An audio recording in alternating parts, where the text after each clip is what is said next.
Welcome everybody to this HelloID webinar of the December release. So in this webinar we're going to explain the new features of the December release. Only those features and not all the features in common of HelloID, because those are too much. Hopefully you can hear me fine, and maybe you can write a comment in the section on the right.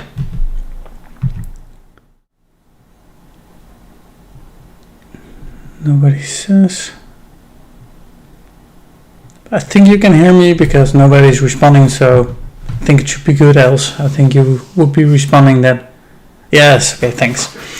Okay, so in the chat there's also a poll where you can answer your favorite feature. So I can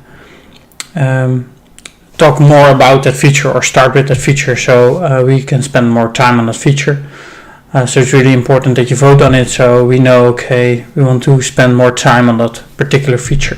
Of course, I'm going to try to do them all, but sometimes, we start big in the beginning and end small with the smaller features. So please vote.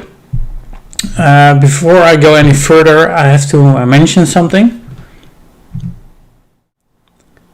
And that's on the HelloID portal. So as you can see here, we have notified you with the log4j issue, which is currently well known, I think, around the world. That we don't have any issues regarding HelloID with the Apache log4j component, because we do not use it in HelloID. And we also checked third-party libraries and software, but those are updated and are not affected as well. And in HelloID we don't use it, so on that part we are really secure. I want to mention that this because we get a lot of support tickets and questions about this, but our platform is secure for this log4j issue, so that's not an issue on our platform. Of course, if you have any questions about it, you can also contact our local support department. But just for your case as a product owner, I'm assuring you there is no vulnerability on this case for the log4j issue on HelloID. So I wanted to mention that. Let me check the results of the poll.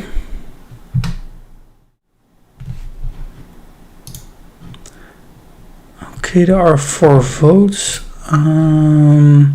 Okay, so 50% is voting on the duplicate business rules. Sorry, you cannot see that. That's the drawback of the YouTube poll I just used this time. Next time I'm going back to the other one. I think it's better because you can see the results on that one. But currently it's 50% on the duplicate business rules, 25 on the person count on condition page, and 25 on the redesign of the managed users. So let's start with the duplicate business rules.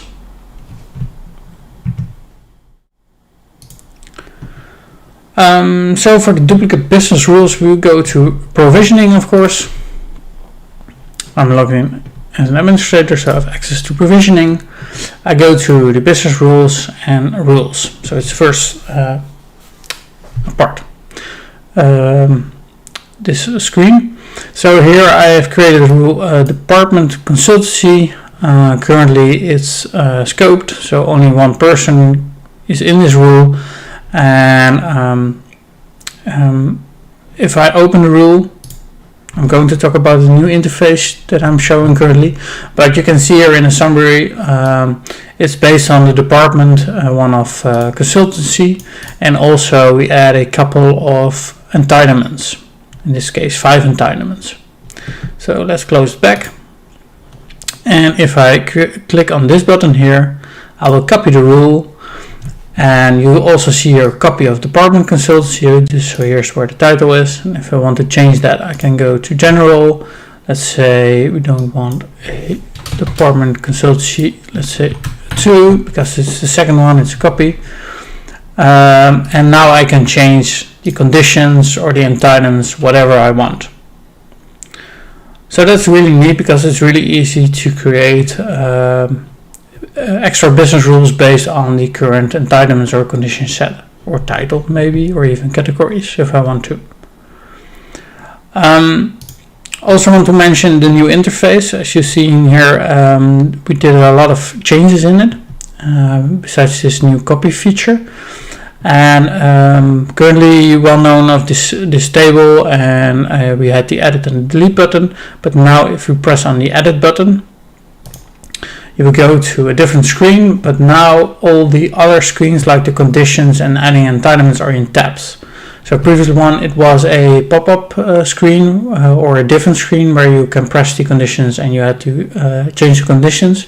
But if you want to change the conditions, like here, you can or press on this tab or press on this button. So you can just select one of those. If you press this button, it will go to the tab. So it's the same thing. The nice thing here is you can still see for which rule you are doing it. And you can just change the conditions like you did before. So this is all the same, so you can change it here. Let's say I'm going to add a different department, so administration, let me do that one. And then it's also saved automatically. I don't know if you saw that in the right top corner, but if I add a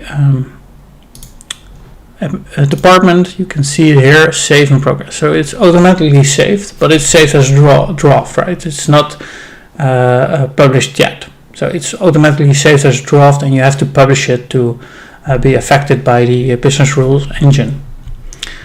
Also, we made some changes with the entitlements. So currently, if you open the tab entitlements, or you can go through the overview and click on the icon, but you can go to entitlements like a tab, and here you open the configured entitlements. So these are the entitlements that are currently configured on this business rule. If I want to add other ones, I can just select here a system. So let's add one of the local database or something like that. So it's a bit consultancy department. So, and again, if I'm adding this one, you saw a save in progress. You don't have to add anything. Just click on it, and if you go back to configured entitlements, you will see, okay, it's selected and it's added.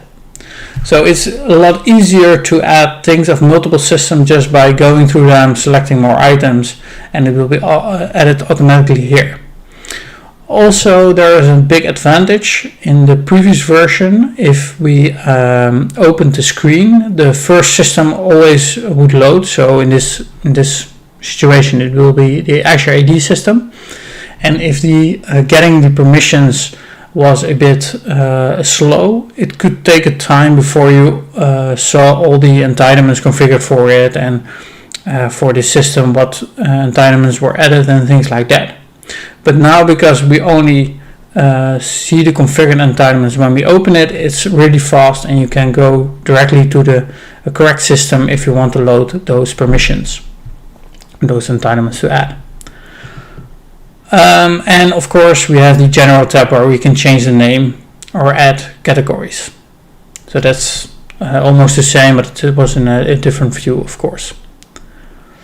And again, if I want to publish it, I can do publish, or I can press revert to go back to the previous published version, just like the features we had before. So in this case, I want to revert it because I don't want to make a change. Also, there was a second feature that you voted on. That was the person count on conditions. I'm going to do this directly after this because it is in this interface, so else I have to change and go back to a different interface and go back. But if we go to the conditions, you will see here there's a counter. So we can see here there's one person in the scope of this business rule configured like this. So normally you would only see the person names, but now you have a counter. And that's really easy because if I do something like this, let's days before start, so let's say 19 maybe. Now let's remove the departments rule. So now you can see, okay, it's 187 people they are getting this business rule and of course the attached entitlements as well. So with this, it makes it really easy to see and to check if the persons included in the rule are almost correct based on the number. And of course you still have to check some examples in the person, maybe some exceptions that people you don't expect or maybe people you will expect in this list, but you will have a number, which makes it easier, I think. We didn't only add the number to that grid, but we added the number to all the grids in the provisioning section. So as you can see here, I can see the amount of business rules I've configured here. So I have 12 business rules, so let me remove the department 2, and of course I have 11. And also you can see the number here of persons that already have the published rule, so in this case 187,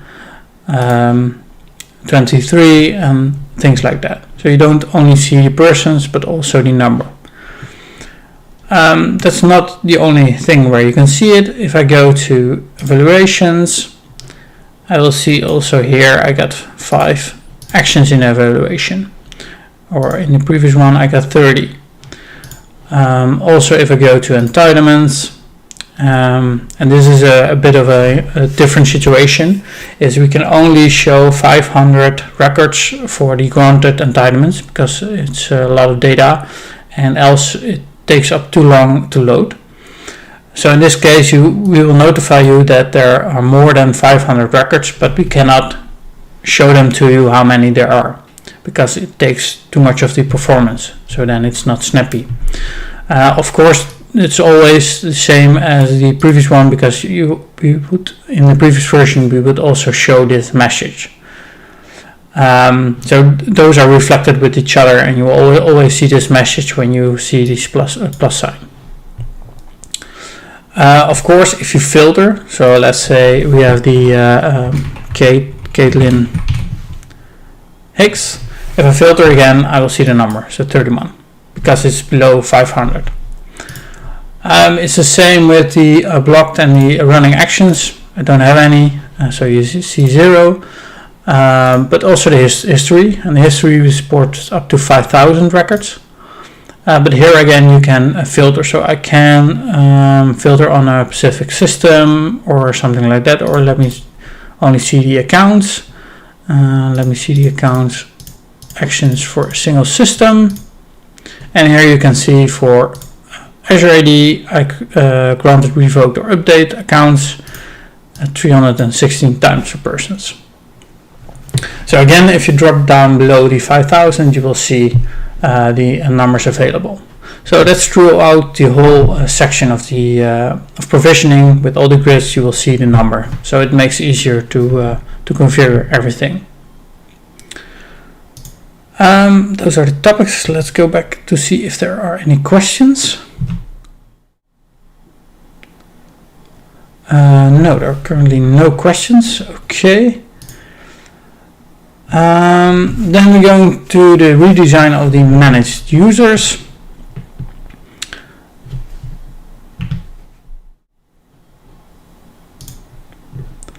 So let me go. For this I have to log in as a different user. So let me go to system. Oh, of course. I have to log out and log in as a because this needs to be a manager, because else I cannot see the managed users, of course, and the other one was a administrator account. So if I'm going to my managed users here, this section was already changed, but if you go to this, there is a new interface here where you can see for the user C#, you can see all the products and you can request them for that person, and also you can see a little bit of the history. So if I click on this one, you can see, okay, it's requested and it's granted, and I can give it back if I want to.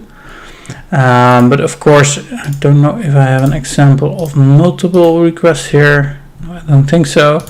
But if it's multiple requested, you will see more details here, so you can see multiple times that it's requested or it's denied or things like that. Also, you can search on the product. Of course, you see the price and the amount of assigned of the product. So how many times the product is already assigned to all the persons.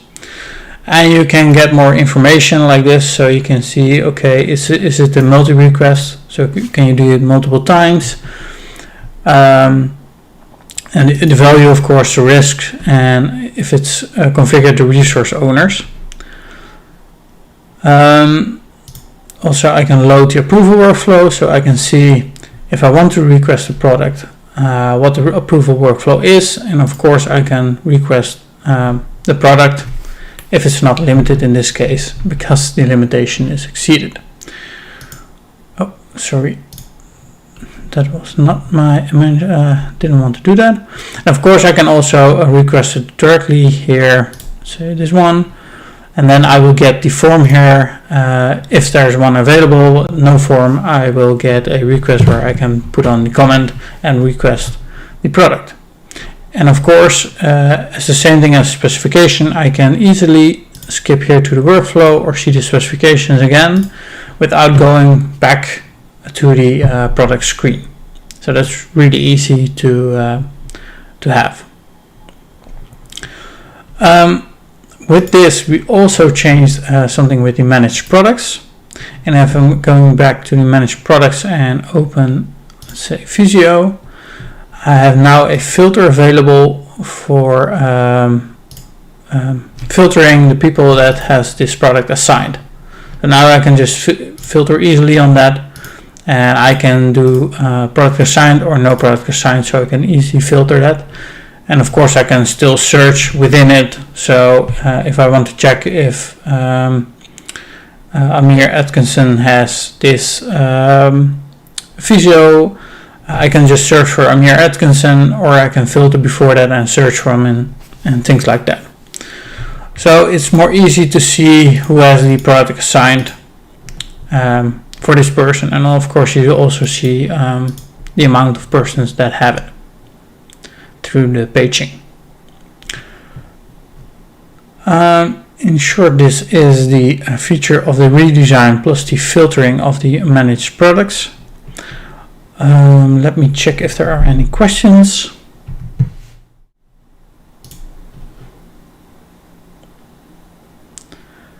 No, there are still no questions. Okay, let me go back then to explain about the reminder or the open incidents.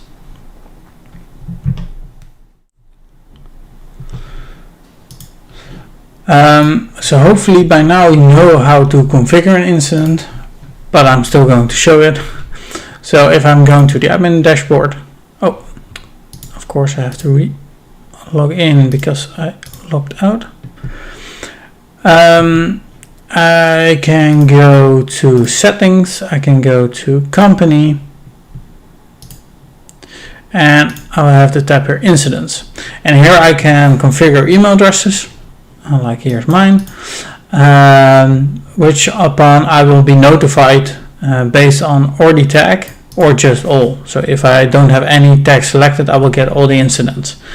And incidents are getting bigger and bigger because now we support agent disconnects, we support issues in your provisioning, enforcement, importing failures or snapshot failures. I know in the future we'll get a scheduled task error, so you'll get an incident when you have a scheduled task error. Also, we have incidents when there's a global issue with HelloID. Or even in the future for licensing, also if your certificate expires. So there are a lot of incidents, and there will be added more and more because it's easier, because you have a more of proactive support. You don't have to go to the dashboard of HelloID to see if anything is wrong or is missing or is an issue, but you will receive an email, and then you can look only if you receive an email, so you don't have to go to the portal each day. So that makes it easier, I think, to use this. And to help you guys, if there is an incident, which you can see on your dashboard. So in this case, we still got an issue I think it's resolved, but it's still open because we're monitoring it for the multi-factor. If there is an incident open and it's longer than 1 week, you will get a email reminder that something is wrong, a reminder of the issue. It's after 1 week, 2 weeks, after a month, and after 3 months. You will get an extra notification. So that's really good. So if your synchronization fails for longer than a week, you will get a reminder, hey, your synchronization is failing longer than a week, so maybe you should do something about it. Hopefully, in most cases, you won't see, of course, the incident, or you will get a reminder, because that means that there is an issue open for longer than a week. And that's not a healthy situation, but sometimes you cannot escape it because, I don't know, a target system is down or longer than a week, or something you don't have a grip on. And also HelloID cannot get a grip on that. So that's most of the features, and I think also of the open incident. There are other small features also, as shown with the log4j issue.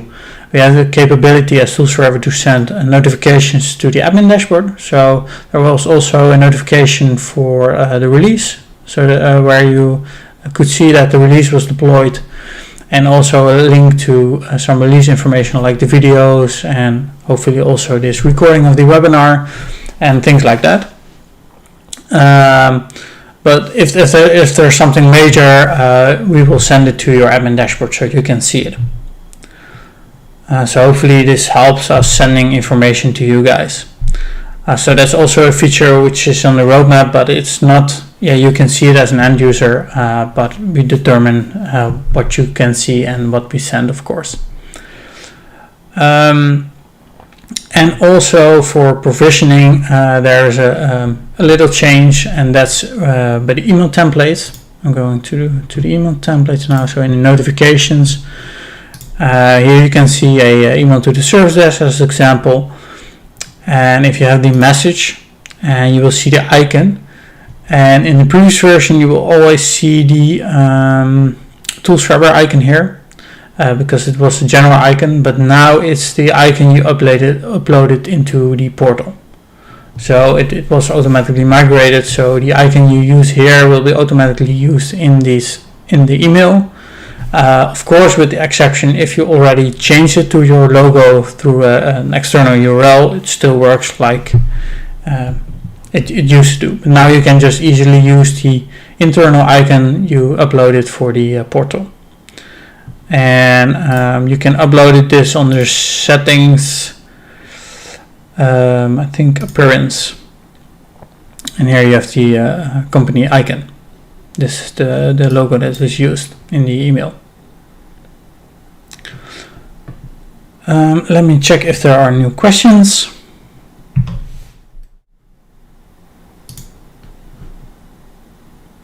No, there are no new questions. This was it for the features, so I don't have any new features. Of course, we had a little bit of delay of the session management of provisioning, so that's going to be in a January release. And that also means that the merging of persons, which is a sub-feature of person aggregation, is also moved back to February. So that was because we had a couple of issues with provisioning, and for me, and I think for whole Tools Forever and HelloID, it's more important that everything works correctly than pushing out new features. So that's the reason why we had a delay this time, because we thought that the maintenance and fixing issues was more important than releasing the feature. And in this case, it's a really important feature that's close to the core of HelloID, of the provisioning engine. So in this case, we really need to test it and to be sure that the feature is working correctly, else there could be more issues with the provisioning engine. So that's the reason of delay. That's all. I would like to thank you for listening to this webinar, and happy holidays, because the next one is in the New Year's. So Merry Christmas and a Happy New Year, and till next year. Thank you.